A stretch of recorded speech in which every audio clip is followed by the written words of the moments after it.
客家新闻今日来到推动也，我哋今日要来访问的是国民党提名，同时也为竞选连任的乡议院长王建廷。各位乡亲大家好，我是王建廷，推动院长。县长，您是不是可以先跟大家统整一下，就是您任内达到了哪些您原本的客家政见，你已经做到了的？那之后如果您连任，您还希望怎么做？其实我必须讲，我在整个施政的过程当中，并没有太去区别族群。我觉得族群本来就应该融合，整个台东的发展是要让所有的族群都要受益的。只不过客家的这样的一个族群，它我们必须要比较注重的，应该是它在文化上面的传承这一方面。因为实际上在台东最大的少数民族族群应该是原住民。那么客家跟这个闽南在社经地位上其实没有太大的差异，都融合在一起了。那所以如果我没有记错，像这一类的所谓的族群的政策，其实它都是在中央的这样的层级的政策，在地方上面，我们倒不需要说特别再去为闽南的族群定位什么，客家的族群定位什么啊。那不过针对客家的族群，我觉得我接触到比较多的客家的长辈，会比较有点担心这个文化的层面有没有办法继续这个传承下去这方面的问题，所以我们比较积极是在这方面的努力。台东有一个客家文化园区在池上，这个园区怎么样让它去活化？其实不让它只是一栋建筑物但是却没有功能这是过去这些年来我们努力的我们从客委会争取经费也好，我们自己编列预算也好，就是安排客家的表演团体在那边定期的在那边做表演。然后我们这几年办客家好米收冬季，这个客家好米收冬季办了4年下来非常成功它已经是现在是国内的12大这个客家节庆之一了那我们每年都努力在这个内容上面让它更丰富其实所谓文化，应该就是生活智慧的累积嘛那要更多的人在很自然的当中，他去感受到这样的文化，他才会乐于去接受，甚至于去学习。要用很自然的方式。如果你今天跟人家讲说，我这一场呢，就是要让大家来看客家文化，可能不见得有人要来但是你告诉他说，我们客家好米收东西里面有这么一个田埂马拉松，或者是伯朗大道马拉松，然后大家就来报名了，然后在等着要跑的时候，或者是在这个终点站的时候，我们就安排客家的表演很轻松的方式，然后这些摊位摆设出来的就是我们客家的传统的这样的美食，我觉得这样的接受度是比较高的。所以我们在谈文化的同时，其实它背后真正关键的因素是经济。如果你在地不能够有好的经济的发展，你连人都留不住的时候，你看到的就只是老一辈的逐渐的凋零，然后年轻人都到外地去了这个问题，我觉得才是我们在探讨文化背后更深层的一个关键当生活无以为继的时候，去高谈文化是缘木求鱼的。所以台东这几年，我们选择用观光来带动整个台东的发展，那是一个政策上面的策略它的目的真的不是只有在提升台东的知名度，不是只有让观光客来台东玩得很开心。其实它真正的目的是要因为这样带来商机，吸引投资，创造就业，然后让年轻人回流。当这个现象发生的时候，你才可以更强有力的去推动文化的传承。年轻人回来了，愿意回来了。你看我们客家子弟、客家庄的子弟，他说到台北去，他到西部去，有几个还在那边讲客家话，连话都不讲。如果他愿意回来了，跟着长辈一起来讲母语，然后他自己来教导他的孩子也讲客家话我们现在那这样子，这种文化的传承就更有根基了。现在我们花很多经费在小学、国中办母语教学，这个都我平常心讲，我觉得这个都本末倒置了。本来该在家里学的，学不到，现在特别安排课语的老师到学校里面去教。可是你也知道啊，一个礼拜就这么寥寥几个小时。如果他在学校里面讲一些，回家又不讲了，离开学校又不讲了，那样子的效益还是有限的。所以语言也好，文化也好，它真正要的传承是应该很自然的发生在生活当中。所以我们比较期待台东透过观光产业的带动，现在能够创造一些就业机会，创造一些让年轻人回来创业的环境。这几年台东多了很多的民宿有些是年轻人回来开了。那么也有一些年轻人回来投入到农村的这个生产或者回来就业在我们的电影城在我们的饭店餐厅所以渐渐的我们看到台东，因为有年轻人回来了，我们现在比较有本钱，比较有条件去谈，我们这些年轻人，他也要肩负着文化传承的责任，不然的话，我们在台东每天面对的是这一群老人家，我们很高兴，也应该让老人家活得很快乐、很开心。但是当谈到传承的时候，传不下去了，连人都不在怎么传？所以这个才是我觉得台东非常深层的一个议题。那客家也有这样的忧虑，原住民的部落更严重。所以这几年台东的乡亲可能会感觉到，这个县长比较是专注在经济的发展，观光产业特别但是不得不这样子。你如果不能够让台东先在经济上面站稳脚步，其他的都很难。台东这样子好山好水，一旦牵涉到开发发展，其实它就会有另外的声音出来，大家很怕破坏了这个好山好水。那尤其前几年美丽湾的度假村的开发更是沸沸扬扬。那您怎么去看台东怎么样去开发？是您觉得它是 OK 的规模，它不会破坏，它又可以带来发展？您的想象是怎么样的？我们自己很清楚，台东的观光之所以能够发展，而且能够永续的发展，必须要它的前提就是它的环境嘛。假如我们在发展的过程去破坏这个环境，那将来就无以为继了。所以这一点我们很清楚。我们台东县政府在2年前就提出了一个景观管理自治条例，也通过县议会那这个法是我们县的这个自治的单行的条例那它的精神跟它的重点基本上就是要在台东的县内重要的景观地区那么任何的开发案或者任何民间的建设，除了现在中央的环评的这个建筑的土地使用的相关的这些法律以外，台东自己还要有另外一个把关的机制因为现在有很多的案子，可能他一来土地合法，环评通过，依照建筑的规定，他就合法了。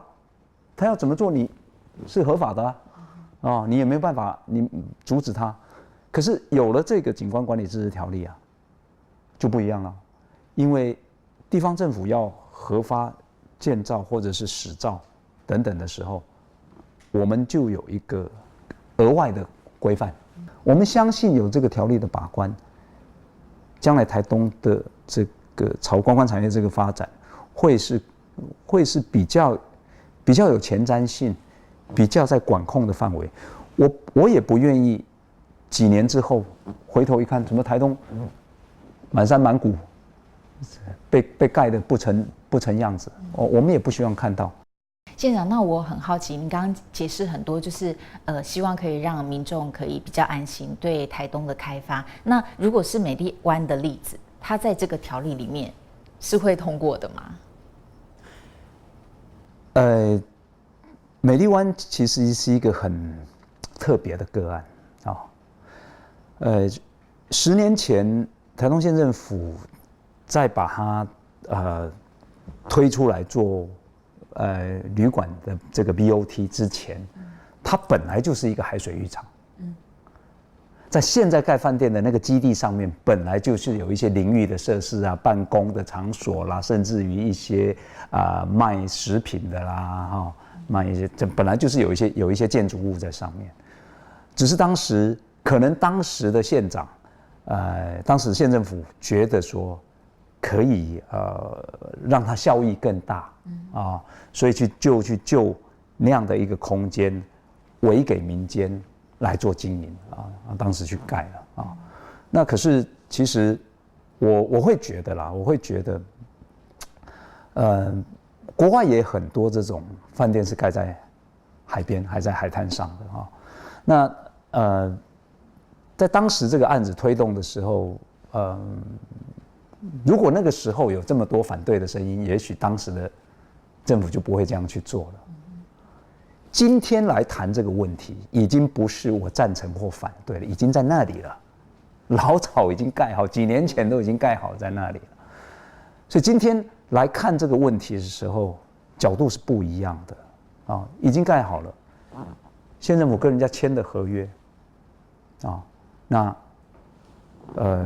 能不能营运？现在变成是一个，而且已经走到诉讼了嘛，啊。那所以，因为这个案子目前是在法院啊，有2种可能的状况啊。假如迟不能够营运，或者法院这个如果判下来是这个是环评是无效的啊，必须要继续再做下去，或者是从此不准再环评，各种可能的状况。假如说是会让饭店没有办法继续经营的，我们看到一种可能性就是企业可能就回过头来要求跟县政府来求偿了啊，因为当初是台东县政府邀请人家来盖的嘛啊，那如果真的走到这样的情况，我们就得去面对这样的一个跟企业之间的一个诉讼。假设法院的判决，行政法院的判决是可以让这个饭店营运，那么接下来的课题就是怎么样用最高的标准啊来管理它，来监督它啊。比方说，大家最担心的这个饭店的用水会不会直接排到海洋？那这个部分啊，其实，在美丽湾的例子，业者本来就提出啊，比一般饭店业还要更高的标准啊，3级薄膜，基本上能够做到污水零排放，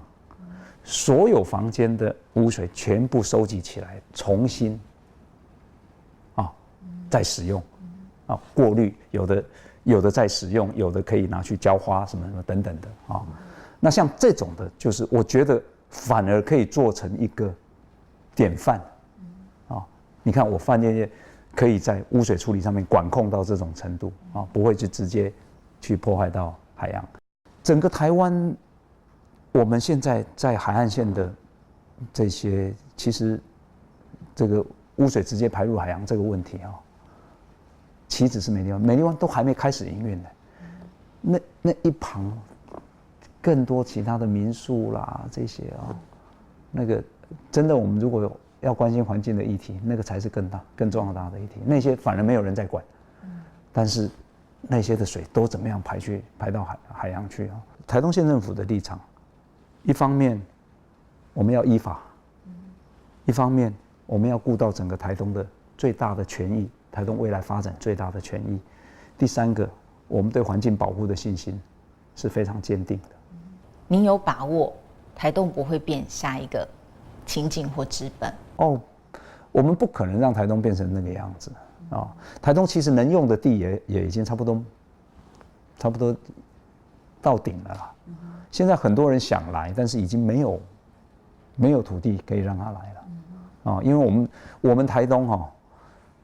90%是公有土地，这当中很多都是山坡地，然后林班地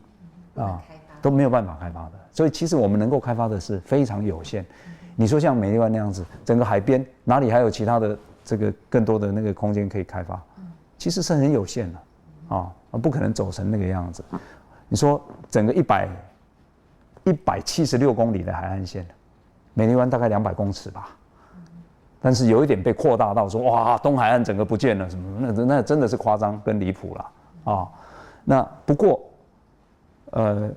我们因为就像你讲的，我们因为有那个景观管理自治条例，其实我们是有把握的。未来要再来的那个是我们会在品质上面做更好的掌控。我们说到这次选举不管台东的基本盘，或是其实大家在媒体上看到民众对您的满意度的评价，其实您这次赢面都很高，您怎么看？我们这几年在台东的施政是受到民众肯定的哦。那这个不是一朝一夕的，我觉得如果大家真正去注意我的施政满意度，第1年是很低的，刚当选刚开始的那一年，然后慢慢上来，到最近这1-2年，真的是成果出来了以后，民众才愿意去肯定。我觉得台东的乡亲是有水准的，他不是很盲目的啊。然后他看到我们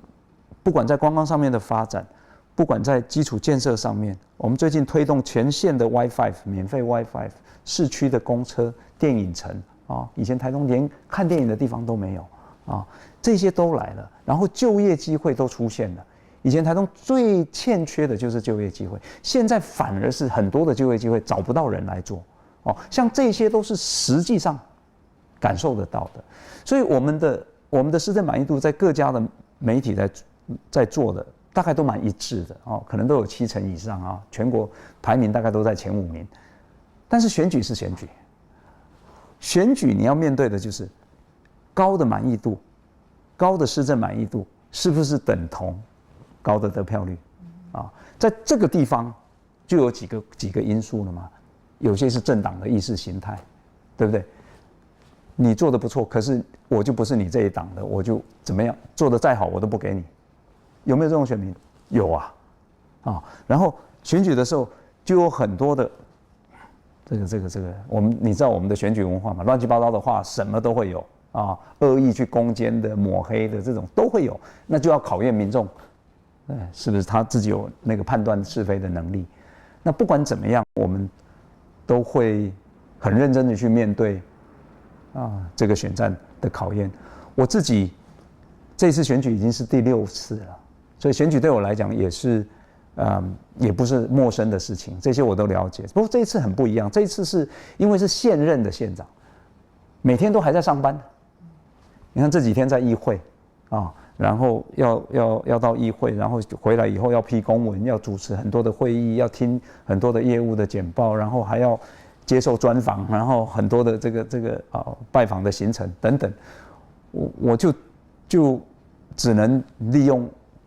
下班以后的时间、周末的时间努力去跑。但是我自己知道，民众对我的期许，愿不愿意让我再连任，其实是在检验过去的5年有没有做到成绩嘛。如果我过去5年没有做到成绩，就算我现在每天不上班，整天在外面跑，整天去外面拜托，大概也不会有什么效果吧。我想这个应该就是民主的走到台湾的民主走到这个阶段，应该是要能够更以这个实际的成绩来做选民是不是检验你的那样的标准是不是愿意再投给你的标准。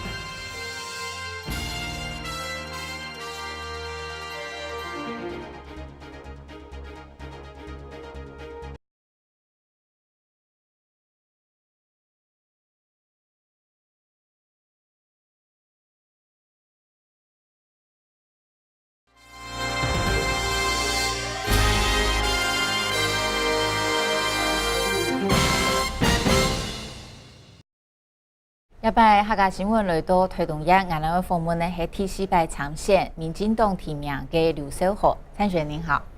主持人、各位观众朋友，大家好。你是客家西龙错，所以会说一点客语的谢谢。可不可以先请您跟大家说明一下，就是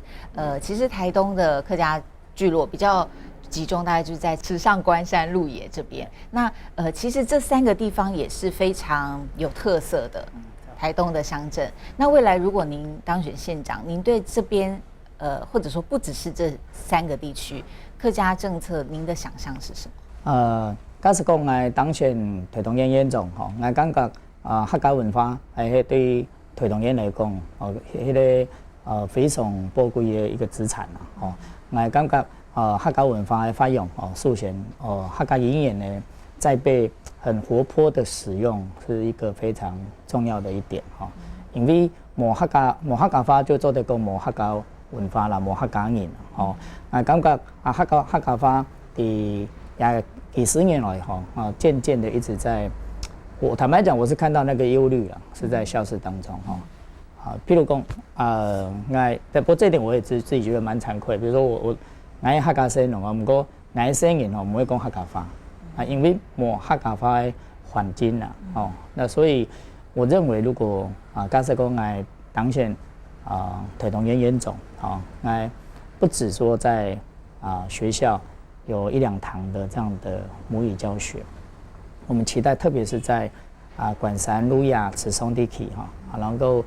夠客家話能夠被活潑的使用，然後包括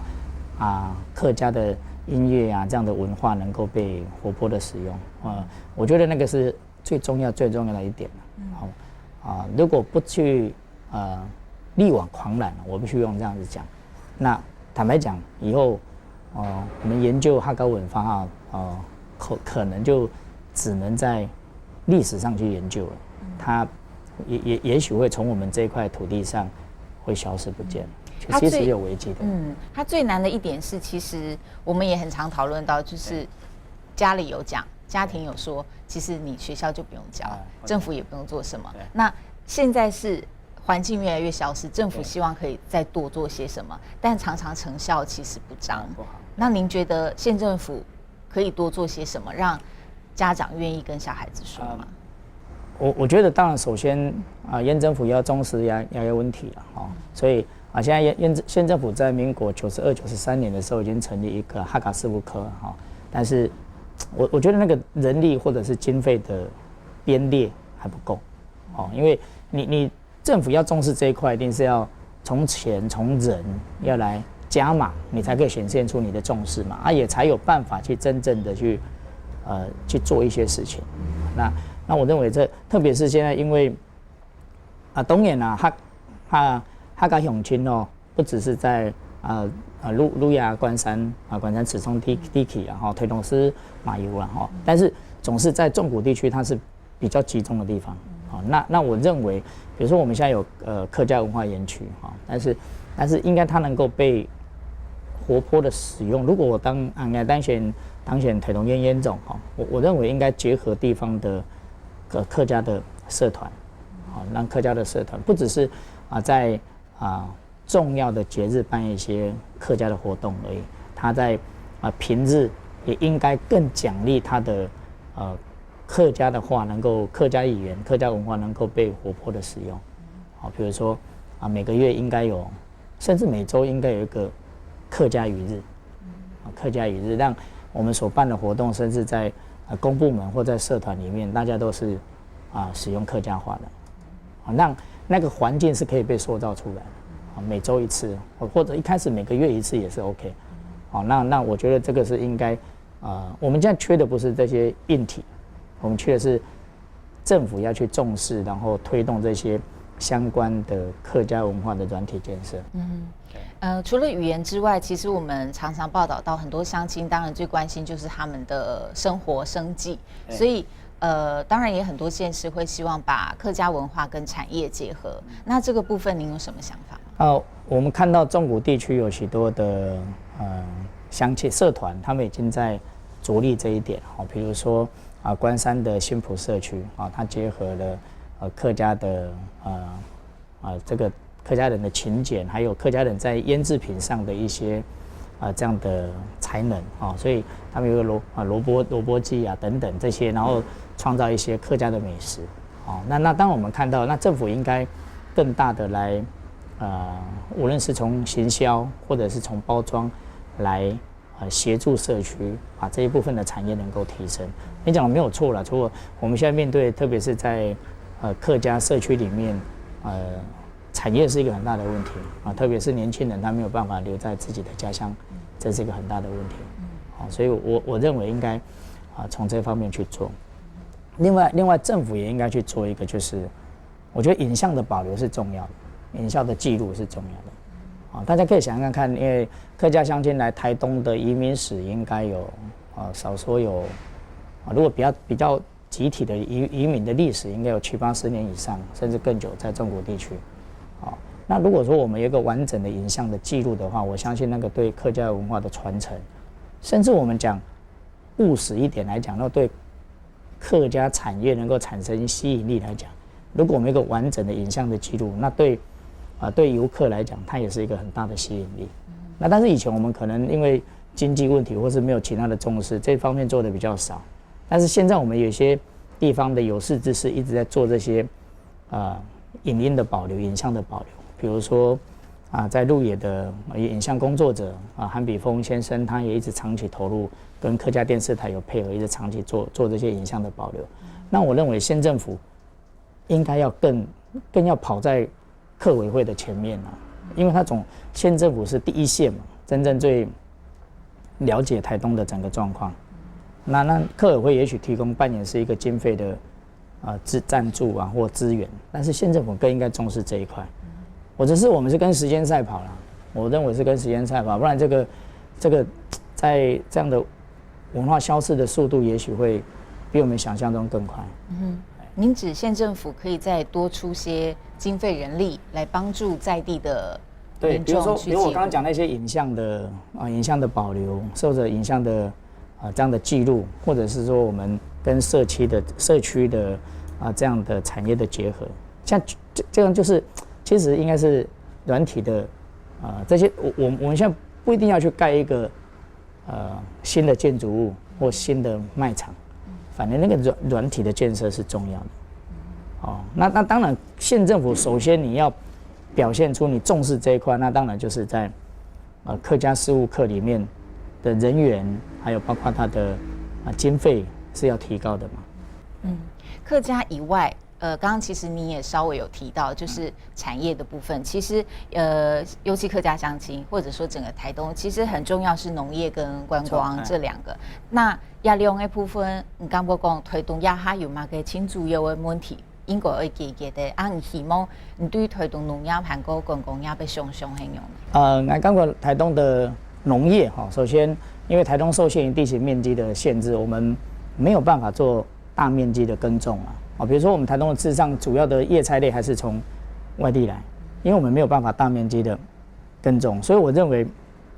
台东应该用质来取胜。那台东的农业在包括台湾现在出现了那么多的食安的危机，事实上那也是台东的一个转机，因为台东有公认是全国最干净最好的一个环境的地方，所以我们要形塑我们的农产品所产出来的是让所有的消费者他是可以非常安心的使用的。所以我这次的政见里面提出，我们台东有要文化立县，还有友善农业，还有社会正义，还有南岛首都。我想是针对台东的一个特色，台东的特质，要形塑台东的一个价值。那什么叫友善农业？就是说，我们应该做好这个地理标章，还有农业分级的制度，这是友善的。为什么？因为你做好这样的标章的分类的话，对消费者是友善的，因为消费者知道说，它的产品产自于台东的哪一个地方，用什么样的方法去耕种，还有它当然不是有机无机这样子的二分法，而是它做好分类，也许是完全的自然农法，也许是虽然是惯性农法，但是它的用药量是多少等等，用化学肥料量是多少，还有它的采收时等等，那个比率是做得很清楚的，那个是对消费者是友善的。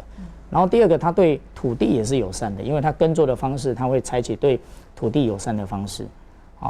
第三个，我们也鼓励用比较环保的方式来行销，但它对环境也是友善的。我认为这是所谓的我们一个目标，要产生一个友善农业，让打造台东的一个品牌，就是让人家想到台东的农产品，他就想到是一个友善的，对消费者友善，对环境友善，对土地是友善的。这是台东的一个整体的一个品牌。所以我们虽然不能以量取胜，你说池上米非常有名，但是它整体种植的面积也许只有1700上下，1700公顷上下。事实上跟嘉南平原比起来，那是沧海之一粟而已。但是它的质好，所以它的价钱是一直非常好的一个价钱。所以我们台东就是要走这样的一个方向。另外，台东的特质，我认为我们台东要谈发展观光，首先我们要回到最根本的一个问题啊，台东要走文化立县的这样的角度了。什么叫文化立县？就是说，我想我们在地的文化是台东最宝贵，而且跟其他县是一个最主要的一个区隔，最宝贵的资产。那文化立县，即便我们要谈发展观光，那我们认为这个走的这一条路也跟大都市走的路不一样，不是说我们就要盖大饭店，或者拆掉历史建筑物、拆掉老建筑物去盖大饭店。我们不认为那个对台东长远来讲发展是正面的。我们反而应该更重视我们在地独特的文化，把这样的文化能够保存，能够活化。我认为把这样子的文化的根做好，长远来看，这才是一个可以永续经营的好的一个产业。那不然我们现在只是因为陆客很多，所以我们急就章的把公有土地都释出，然后去盖大饭店，一来把房地产价钱炒高了，年轻人买不起房子；二来，我试问，这样来台东的旅客所看到的跟大都市有什么差别？这个对台东来讲不是一个正面的。这个也可以牵到您刚刚所说社会正义的部分。那刚刚您提到就是你也不赞成，就是把老房子拆掉去盖大饭店。那其实会让我们联想到台东比较有争议的，也是很主要开发案，就是美丽湾。那也会有人提出说，这个是您在副县长任内的时候通过的。那但是后来您在立委任内，其实又有不同的想法。那现在您对美丽湾，您的首先我必须这样讲，县政府就是一个首长制的一个机构，那重大决策当然是由县长来做决定的。那当时我身为副县长，即便在这个决策过程当中我有不同意见，但是最后拍板定案的还是县长。就如同我们现在在县政府他在夸耀他某办一些活动，比如说冲浪活动，他觉得他办得很好，我们不会说副县长把这个活动办得很好，是同样的一个道理。首先我必须这样说明，但是我不回避美丽湾这个案子是当时我是在担任台东县的副县长，但是我该负的责任是负到副县长的这样的责任，不能因为选举到了，把我当成是当时的县长来苛责我或者是抹黑我。第二个，当时台东县政府所通过的，我们期待的是一个能够合法而且小规模的开发案，但是后来已经时空演变到不是跟当初的设计坦白讲是有很大的差别。第三，我们的立场从来没有改变，我们不反商，我们也不是反对任何的一个开发案，但是任何的一个开发案，它一定要经过公民的对话，第一个，充分的讨论，第二个，第三，最基本的一个要求，它必须是一个合乎法律规定的。那我在立法院，包括我跟廖国栋委员关心台东事务的，还有一些团体，我们所提出的，我们是呼吁台东县政府在法律程序应该都完备的时候，再来做其他相关的措施。我们是提出这样的一个呼吁。所以这个是我们很基本立场。我的立场，坦白讲从来没有改变。那必须讲是说，那时空的背景的不同，我们也从历史的经验发展当中学到一些经验。那我也必须承认，就是说，也许在